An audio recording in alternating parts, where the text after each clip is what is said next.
jahiliya al-aswabatu li ghairi dini, ni kujinasibisha kinyume na dini ya Uislamu. Wa mufarakatu jamaati almuslimina, inafikia mahala mtu huyo anakwenda vile vile kujitenga na umoja wa Kiislamu.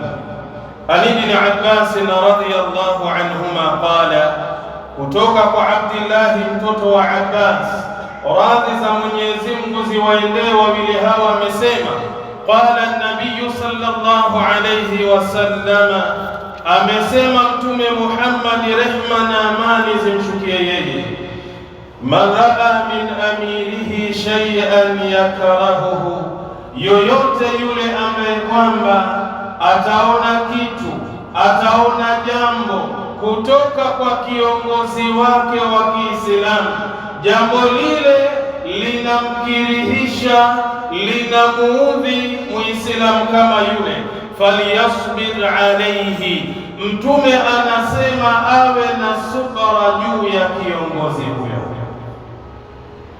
Ikhwata bil iman, ndugu zangu katika imani, kiongozi, imamu ni mwanadamu kama wanadamu wengine, na ikiwa kiongozi ana sifa ya ubinadamu, sifa ya ubinadamu ni mapungufu kwake yeye, kwa sababu aliyekamilika ni Allah jalla fi'ala. Yawezekana kiongozi yule ambaye anayekuongoza katika dini yako ana mambo fulani, mambo ambayo hayakufurahishi wewe, kwako unaona ni kasoro dhidi ya kiongozi kama yule. Mtume sallallahu alayhi wasallam anakuambia kuwa na subra juu ya kiongozi wako kama huyo, isifikie mahala kwa kasoro aliyokuwa nayo wakati kiongozi yule anaswalisha, anaongoza swala ya jamaa, wewe unaamua kujitenga na kiongozi yule, unaswali pembeni au unasubiri baada ya yeye kumaliza kuswalisha sala ya jamaa, wewe ndio unakuja unasali. Haya ni makosa, ikhwatal iman. Kama kiongozi ana kasoro, vumilia kasoro ya kiongozi kama yule ni mwanadamu. Fa innahu man faraka aljamaata shibran famata, Mtume anasema hakika yule ambaye ataamua kujitenga na umoja wa Kiislamu na umoja wa kiongozi huyo shibri moja, kisha huyo mtu akafa baada ya kujitenga na kiongozi huyo, illa mata mitatan jahiliyatan, isipokuwa mtu huyo akifa atakwenda kufa kifo cha ujahilia, cha upotevu. Haya ni maneno ya Mtume Muhammad sallallahu alayhi wasallam, si maneno yangu mimi na nukuu. Lakini leo ukiangalia katika misikiti yetu sisi Waislamu, wallahi ndani ya msikiti ambao unaongozwa na kiongozi huyo mmoja, kuna makundi mawili. Kuna kundi ambalo kwamba la muunga mkono kiongozi huyo, na kuna kundi ambalo kwamba halimuungi mkono kiongozi huyo. Kwa sababu gani? Makundi haya mawili inategemea. Kuna kundi ambalo linahitaji haki, linahitaji ukweli. Inapokuwa imamu ni mkweli ama kiongozi anafanya haki, na haki ile inakwenda kuwaumiza wengine, hapa ndio kunatokea makundi mawili. Lile kundi ambalo linahitaji haki litakuwa pamoja na imamu, na lile kundi ambalo halihitaji haki linakuwa kinyume ya imamu, mpaka inafikia mahala imamu akiswalisha kundi fulani haliswali nyuma ya imamu.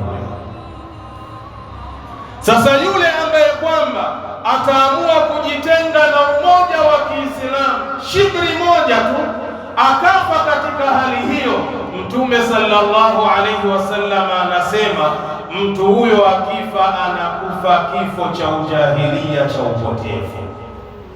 Hadithi hii ni sahihi, kaipokea Imamu al-Bukhari kwa nambari 1754. Muslim kaipokea kwa nambari 1849. Sheikh Albani ameisahihisha fi Sahih al-Jami', utaipata kwa nambari 6249. وقال النبي صلى الله عليه وسلم أيضا، na amesema mtume wa Allah, rehma na amani zimshukie yeye, kwa mara nyingine, man kharaja min taati, yoyote ambaye muislamu atatoka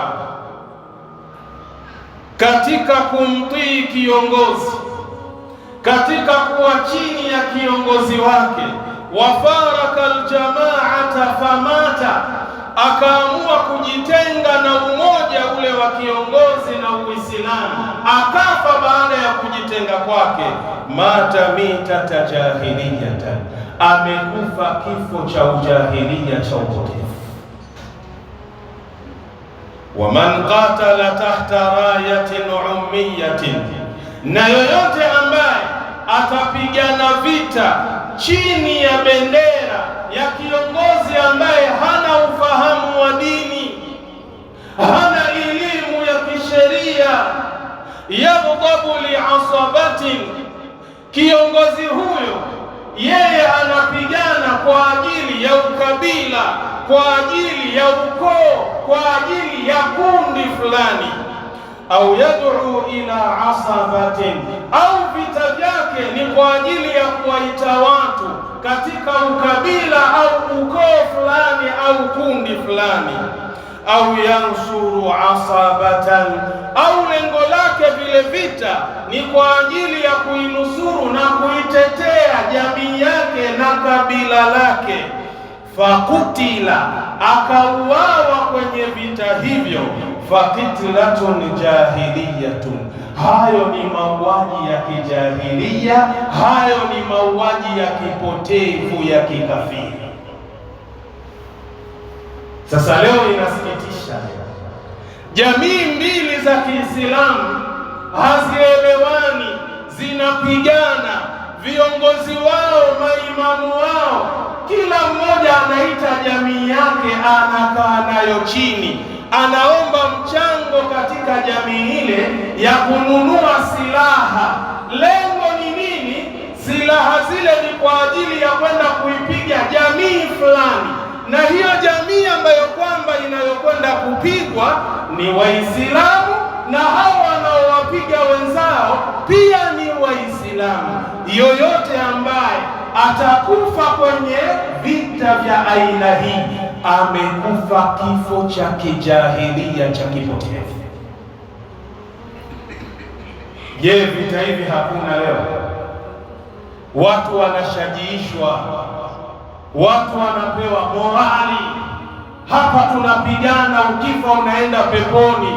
Muhammad anapigana na Ali. Huu ni mtihani ambao upo katika jamii zetu.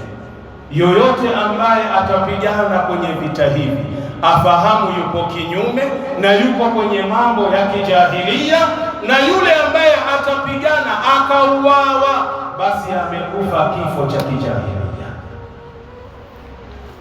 Hadithi hii ni sahihi, kaipokea Imamu Muslim kwa nambari 1848. Sheikh Albani ameisahihisha fi Sahih al-Jami', utaipata kwa nambari 6227.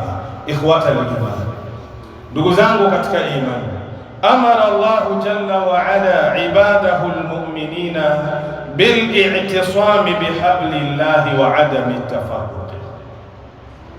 Mwenyezi Mungu Subhanahu wa Ta'ala amewaamrisha waja wake waumini wawe watashikamana, wawe watakuwa kitu kimoja kwa ajili ya Allah jalla fi'ala, na wala wasitengane waumini hao, na wala wasifarikiane waumini hao.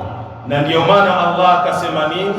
Wa'tasimu bihablillahi jami'a wa la tafarraqu, enyi waumini shikamaneni na kamba ya Allah jalla fi'ala nyote pamoja, na wala msitengane wala msitofautiane. Wa min lawazimi hadha al-i'tisam, na miongoni mwa ulazima wa hili jambo Waislamu kwenda kushikamana na kuwa kitu kimoja, ijtimau almuslimina ala kalimatin wahidatin. Lengo ni nini?